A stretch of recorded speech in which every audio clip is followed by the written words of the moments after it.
Chair recognizes Mr. Gonzales for 5 minutes.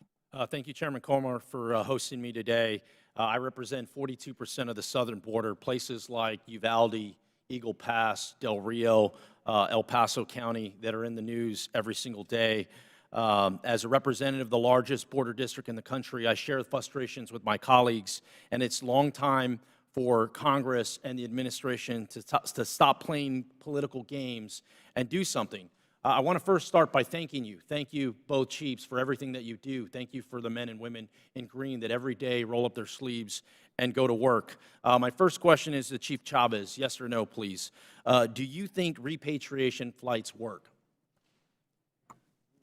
Yes, sir. They do for us. Damn right they do. A repatriation flight is someone that does not qualify for asylum, gets put on a plane, and they don't get flown to New York or Chicago or Washington, D.C. They get flown to Haiti, to El Salvador, or Guatemala. They absolutely work. When there were 15,000 Haitians under a bridge in Del Rio, what stopped that was literally around 2,000. It wasn't the whole 15,000. Bulk of people were released into the country, but it was about 2,000 people that were flown back to Haiti, and all of a sudden it stopped. My next question, also for Chief Chavez. I have a bill, the Security First Act, that labels cartels as terrorist organizations. Would you agree that cartels terrorize the people they smuggle and deserve to be prosecuted with higher penalties? I do agree that they do terrorize the migrants that they smuggle, just from statements and debriefs that we receive when we interview migrants in our custody.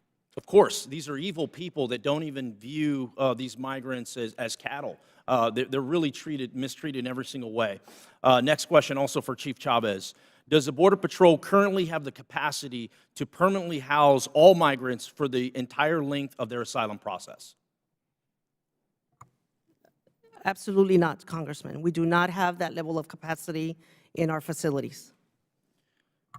It currently takes around 5 years for an asylum case to be heard, sometimes longer, depending on what part of the country that you take. This is the danger of turning an agency like yours that is meant to catch terrorists, fentanyl, real-time situations, and putting you into processing centers. My next question is for Chief Modlin.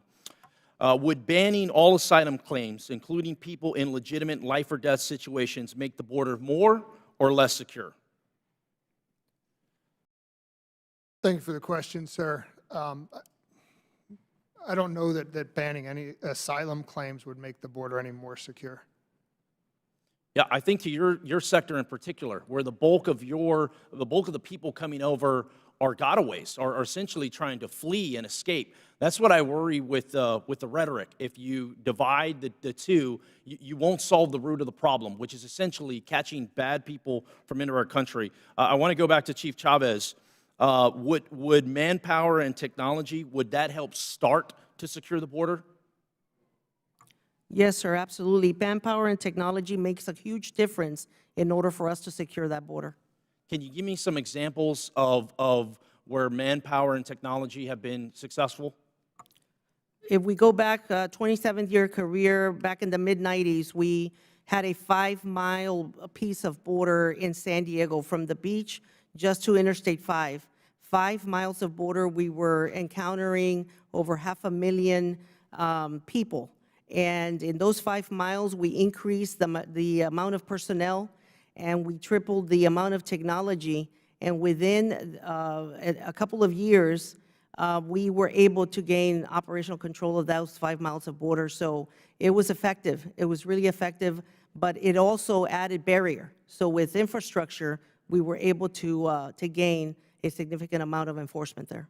You know, a little over a year ago, last Christmas, I visited Del Rio. I spent 20 years in the military. I've spent a lot of Christmases abroad. I wanted to spend this Christmas on the border. So I visited the Del Rio sector. Del Rio at 7 o'clock in the morning, and there was over 100 migrants waiting to be processed. And I'll never forget that day. There was one Border Patrol agent that was exhausted. You could see it in the man's eyes. It was 7 a.m. His shift had just started, and he was already tired. And so you can tell that the workforce is under an incredible amount of pressure. In the same lens, I see a young woman in her mid-20s with a 4 or 5-year-old little boy, and that little boy is gripping her hand as tight as can be. And all I can think of is what kind of journey had they gotten to get to that point. And so, you know, speaking with her a little later, her husband was killed in the country that they were fleeing. What I'm getting at is there are moments where there are people legitimately fleeing persecution all across the world, and we got to be respectful of that. We also have to stop the terrorism and the fentanyl from coming into our country and killing our children. Mr. Chairman, I yield back. Gentleman yields back.